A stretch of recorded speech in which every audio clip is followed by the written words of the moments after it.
मेरे प्यारे देशवासियों, नमस्कार। कोरोना के खिलाफ देश आज फिर एक बहुत बड़ी लड़ाई लड़ रहा है। कुछ सप्ताह पहले तक स्थितियां संभली हुई थी और फिर एक कोरोना की दूसरी वेव तूफान बनकर आ गई।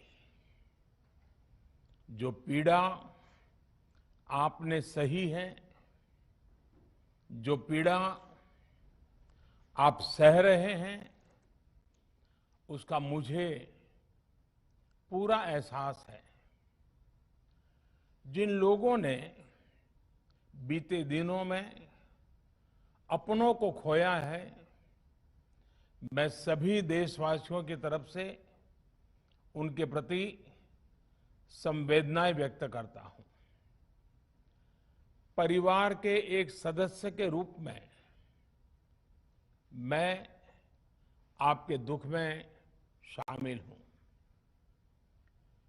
चुनौती बड़ी है, लेकिन हमें मिलकर अपने संकल्प, अपने हौसले और तैयारी के साथ इसको पार करना है।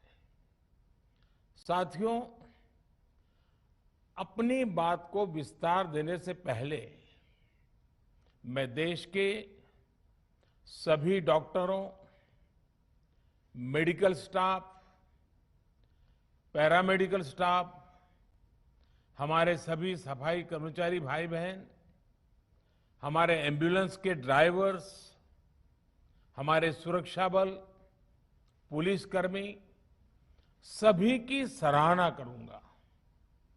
आपने कोरोना की पहली वेव में भी अपना जीवन दांव पर लगाकर लोगों को बचाया था। आज आप फिर इस संकट में अपने परिवार, अपने सुख, अपनी चिंता छोड़कर दूसरों का जीवन बचाने में दिन रात जुटे हुए हैं।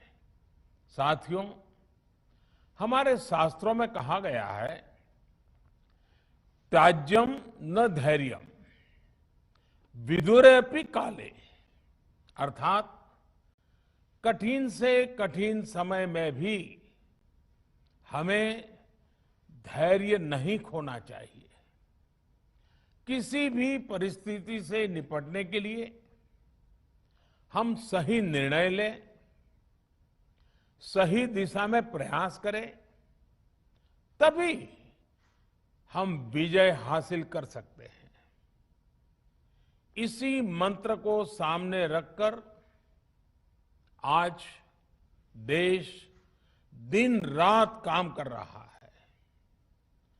बीते कुछ दिनों में जो फैसले लिए गए हैं, जो कदम उठाए गए हैं, वो स्थिति को तेजी से सुधारेंगे। इस बार कोरोना संकट में देश के अनेक हिस्से में ऑक्सीजन की डिमांड बहुत ज्यादा बढ़ी है। इस विषय पर तेजी से और पूरी संवेदनशीलता के साथ काम किया जा रहा है। केंद्र सरकार, राज्य सरकारें, प्राइवेट सेक्टर, सभी की पूरी कोशिश है कि हर जरूरतमंद को ऑक्सीजन मिले। ऑक्सीजन प्रोडक्शन और सप्लाई को बढ़ाने के लिए भी कई स्तरों पर उपाय किए जा रहे हैं। राज्यों में नए ऑक्सीजन प्लांट्स हो, 1 लाख नए सिलेंडर पहुंचाने हो, औद्योगिक इकाइयों में इस्तेमाल हो रही ऑक्सीजन का मेडिकल इस्तेमाल हो, ऑक्सीजन रेल हो, हर प्रयास किया जा रहा है। साथियों, इस बार जैसे ही कोरोना के केस बढ़े, देश के फार्मा सेक्टर ने दवाइयों का उत्पादन और बढ़ा दिया है। आज जनवरी फरवरी की तुलना में देश में कई गुना ज्यादा दवाइयों का प्रोडक्शन हो रहा है। इसे अभी और तेज किया जा रहा है। कल भी मेरी देश की फार्मा इंडस्ट्री के बड़े जो प्रमुख लोग हैं, उसके जो एक्सपर्ट लोग हैं, उनसे बहुत लंबी चर्चा हुई है। प्रोडक्शन बढ़ाने के लिए हर तरीके से दवाई कंपनियां की मदद ली जा रही है। हम सौभाग्यशाली हैं कि हमारे देश के पास इतना बड़ा मजबूत फार्मा सेक्टर है जो बहुत अच्छी और तेजी से दवाइयां बनाता है। इसके साथ ही अस्पतालों में बेड की संख्या को बढ़ाने का भी काम तेजी से चल रहा है। कुछ शहरों में ज्यादा डिमांड को देखते हुए विशेष और विशाल कोविड हॉस्पिटल बनाए जा रहे हैं। साथियों, पिछले वर्ष जब देश ने कोरोना के कुछ ही मरीज सामने आए थे, उसी समय भारत में कोरोना वायरस के खिलाफ प्रभावी वैक्सीन के लिए काम शुरू कर दिया था। हमारे वैज्ञानिकों ने दिन रात एक करके बहुत कम समय में देशवासियों के लिए वैक्सीन विकसित की है। आज दुनिया की सबसे सस्ती वैक्सीन भारत में है। भारत की कोल्ड चेन व्यवस्था के अनुकूल वैक्सीन हमारे पास है। इस प्रयास में हमारे प्राइवेट सेक्टर ने इनोवेशन और एंटरप्राइज की भावना का बेहतरीन प्रदर्शन किया है। वैक्सीन की अप्रूवल्स और रेगुलेटरी प्रोसेसेस को फास्ट ट्रैक पर रखने के साथ ही सभी साइंटिफिक और रेगुलेटरी मदद को बढ़ाया गया है। यह एक टीम एफर्ट है जिसके कारण हमारा Bharat 2 made in India vaccine के साथ दुनिया का सबसे बड़ा टीकाकरण अभियान शुरू कर पाया। टीकाकरण के पहले चरण से ही गति के साथ ही इस बात पर जोर दिया गया कि ज्यादा से ज्यादा क्षेत्रों तक, जरूरतमंद लोगों तक वैक्सीन पहुंचे। दुनिया में सबसे तेजी से भारत में पहले 10 करोड़, फिर 11 करोड़ और अब 12 करोड़ वैक्सीन डोज दिए गए हैं। आज कोरोना से इस लड़ाई में हमें हौसला मिलता है कि हमारे health care workers, frontline corona warriors और सीनियर सिटीजन्स के एक बड़े हिस्से को वैक्सीन का लाभ मिल चुका है। साथियों, कल ही वैक्सीन को लेकर हुए एक और अहम फैसला भी हमने किया है। 1 मई के बाद से 18 वर्ष के ऊपर के किसी भी व्यक्ति को वैक्सीनेट किया जा सकेगा। अब भारत में जो वैक्सीन बनेगी उसका आधा हिस्सा सीधे राज्यों और अस्पतालों को भी मिलेगा। इस बीच गरीबों, बुजुर्गों, निम्न मध्यम वर्ग के लोग, मध्यम वर्ग के लोग, 45 वर्ष की आयु के ऊपर के व्यक्तियों के लिए केंद्र सरकार का जो वैक्सीन कार्यक्रम चल रहा है वो भी उतनी ही तेजी से जारी रहेगा। पहले की तरह ही सरकारी अस्पतालों में मुफ्त वैक्सीन मिलती रहेगी, जिसका फायदा, जैसा मैंने कहा, हमारे गरीब परिवार हो, हमारे मध्यम वर्ग, निम्न मध्यम वर्ग के परिवार हो, वो उनका लाभ उठा सकेंगे। साथियों, हम सभी का प्रयास जीवन बचाने के लिए है, और जीवन बचाने के लिए तो है ही। प्रयास से भी ये है कि आर्थिक गतिविधियां और आजीविका कम से कम प्रभावित हो। प्रयास का तरीका यही रखा जाए। वैक्सीनेशन को 18 वर्ष की आयु के ऊपर के लोगों के लिए ओपन करने से शहरों में जो हमारे वर्कफोर्स है उसे तेजी से वैक्सीन उपलब्ध होगी। राज्यों और केंद्र सरकार के प्रयासों से श्रमिकों को भी तेजी से वैक्सीन मिले लगेगी। मेरा राज्य प्रशासन से आग्रह है कि वो श्रमिकों का भरोसा जगाए रखे। उनसे आग्रह करें कि वो जहां है वहीं रहे। राज्यों द्वारा दिया गया ये भरोसा उनकी बहुत मदद करेगा कि वो जिस शहर में हैं वहीं पर अगले कुछ दिनों में वैक्सीन भी लगेगी और उनका काम भी बंद नहीं होगा। साथियों, पिछली बार जो परिस्थितियां थी वो अभी से काफी भिन्न थी।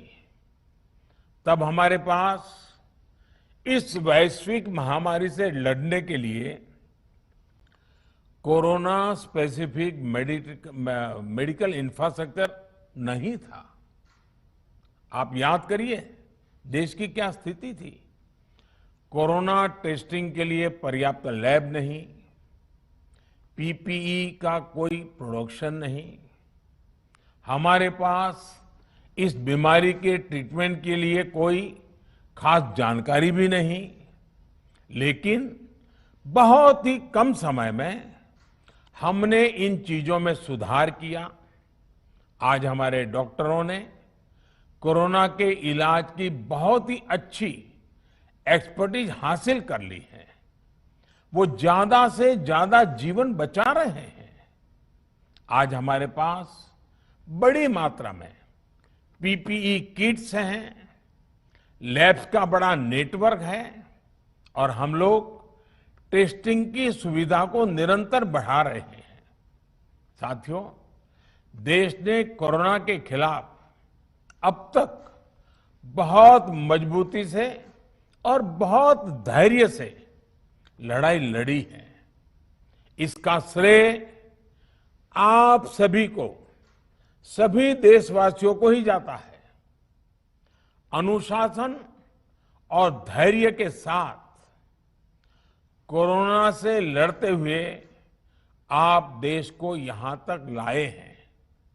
मुझे विश्वास है जन भागीदारी की ताकत से हम कोरोना के इस तूफान को भी परास्त कर पाएंगे।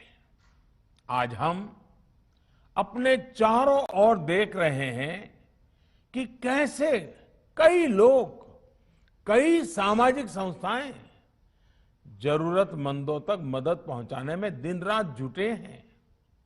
दवाई पहुंचाना हो, खाने या रहने की व्यवस्था करनी हो, लोग पूरे मनोयोग के साथ काम कर रहे हैं। मैं इन सभी के सेवा भाव को आदरपूर्वक नमन करता हूं और देशवासियों से अपील करता हूं कि अधिक से अधिक मात्रा में इस संकट की घड़ी में देशवासी आगे आएं और जरूरतमंदों तक मदद पहुंचाएं। समाज के पुरुषार्थ और सेवा के संकल्प से ही हम ये लड़ाई जीत पाएंगे। मेरा युवा साथियों से अनुरोध है कि वो अपनी सोसाइटी में, मोहल्ले में, अपार्टमेंट्स में छोटी छोटी कमेटियां बनाकर कोविड अनुशासन पालन करवाने में मदद करें।